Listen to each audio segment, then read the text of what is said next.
Hello बच्चों, आज फिर हिंदी के साथ आए हैं। देखिए, हिंदी के अध्याय 7 की तरफ देखते हैं कि परंपरा का मूल्यांकन है और उसी का हम लोग ऑब्जेक्टिव लेकर के आए हैं। देखते हैं, पहले प्रश्न में दिया गया है कि परंपरा का मूल्यांकन किसकी कृति है, यानी कि किसने लिखा है। तो यह कृति रामविलास शर्मा द्वारा लिखा गया है। यह पहला नंबर ए। अगले प्रश्न में है कि दो प्रगतिशील आलोचना 2 नंबर प्रश्न है कि प्रगतिशील आलोचना का विकास होता है। तो प्रगतिशील आलोचना का विकास साहित्य की परंपरा के ज्ञान से होता है। साहित्य की परंपरा के ज्ञान से होता है, ऑप्शन नंबर बी। अगले प्रश्न में देख सकते हैं कि परंपरा का मूल्यांकन पाठ के रचनाकार कौन है। तो परंपरा के मूल्यांकन के रचनाकार हैं रामविलास शर्मा जी, यानी कि ऑप्शन नंबर सी। अगले प्रश्न में है कि तार सप्तक में कितने कवियों की कविताएं संग्रहित करी गई है। तो यह 7 की गई है। तार सप्तक, सप्तक का मतलब होता है 7, ठीक है।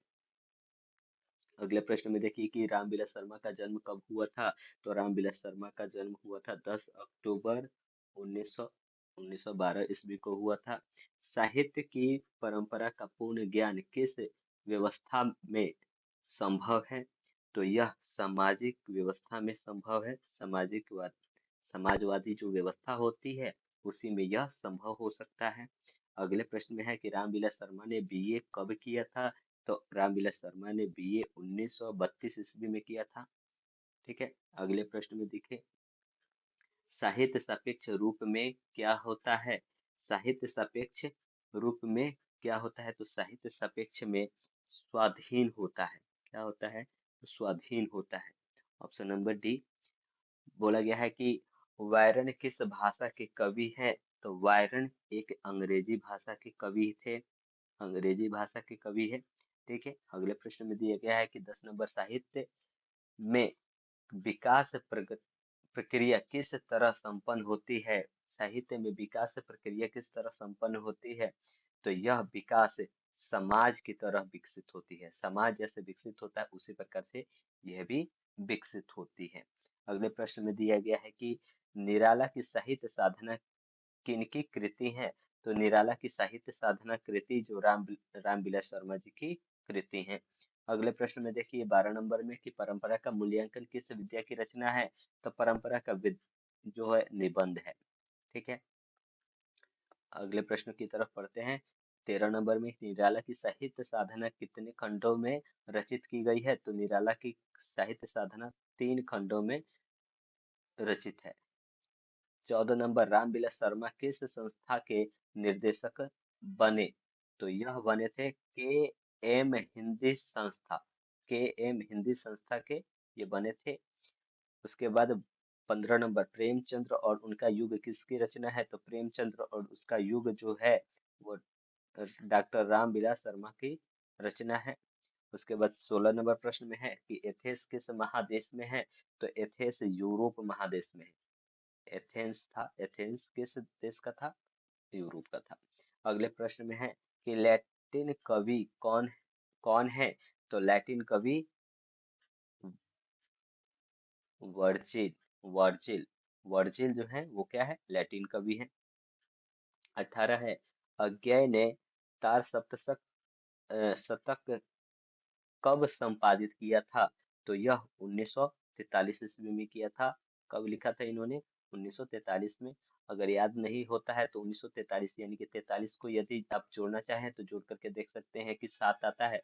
तो ये 7 है, 1943 में बोल सकते हैं, ऐसे याद कर भी सकते हैं याद करने के तरीके में। और साथ ही साथ इसमें कितने कविताओं का संग्रह है। तो 7 ही कविताओं का संग्रह है, ठीक है। अगले प्रश्न में देखिए कि रामविलास शर्मा ने बीए किस विश्वविद्यालय से किया था। तो यह उन्होंने लखनऊ विश्वविद्यालय से किया था, ऑप्शन नंबर बी। अगले प्रश्न में बोला गया है कि रामविलास शर्मा ने लखनऊ विश्वविद्यालय के किस विभाग में अध्यापन कार्य किया था। तो यह उन्होंने अंग्रेजी में किया था।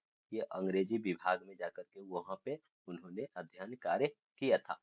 21 नंबर में है कि निराला की साहित्य साधना के रचनाकार कौन है। तो निराला के साहित्य साधना के रचनाकार रामविलास शर्मा जी हैं। रामविलास शर्मा जी। अगले प्रश्न में है कि किन लोगों के लिए साहित्य की परंपरा का ज्ञान सबसे आवश्यक है? तो जो साहित्य में युग परिवर्तन करना चाहते हैं, जो लोग साहित्य में युग परिवर्तन करना चाहते हैं, उनके लिए यह था। ठीक है। अगले प्रश्न में है 23 नंबर के, साहित्य सापेक्ष रूप में होता है। तो साहित्य सापेक्ष रूप में स्वाधीन होता है। साहित्य क्या होता है? स्वाधीन होता है। अगले प्रश्न में दिया गया है कि 24 नंबर में कि साहित्य के निर्माण में किसकी भूमिका, यहाँ पे क्या होनी चाहिए? भूमिका निर्णायक है।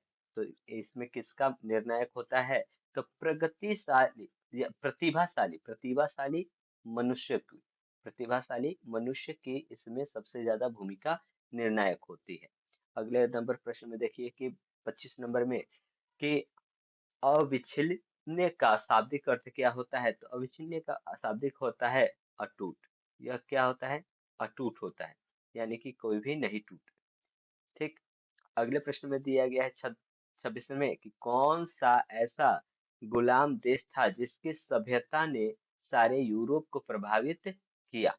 तो ऐसा देश जो था एथेंस था। कौन था? एथेंस था। अगले प्रश्न में आप लोग देखिए 27 नंबर में कि आदिम का अर्थ होता है। आदिम का मतलब होता है बहुत पुराना। आदिम का क्या मतलब होता है? बहुत पुराना, यानी कि अति प्राचीन। 28 नंबर के किस वर्ष की क्रांति के बाद रूस और गैर रूसी जातियों के आपसी में बहुत बड़ा परिवर्तन आया? तो यह था 1917 की क्रांति में। 1917 की क्रांति में यह परिवर्तन आया था। अगले प्रश्न में देखिए कि एक सभ्यता का हर स्तर क्या नहीं होता है?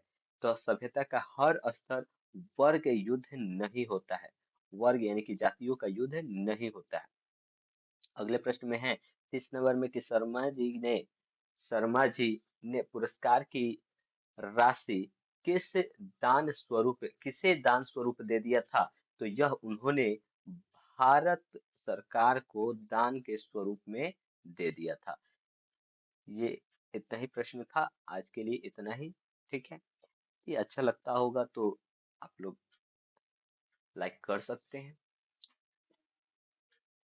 चलिए फिर अगले क्लास में अगले वीडियो के साथ मिलेंगे।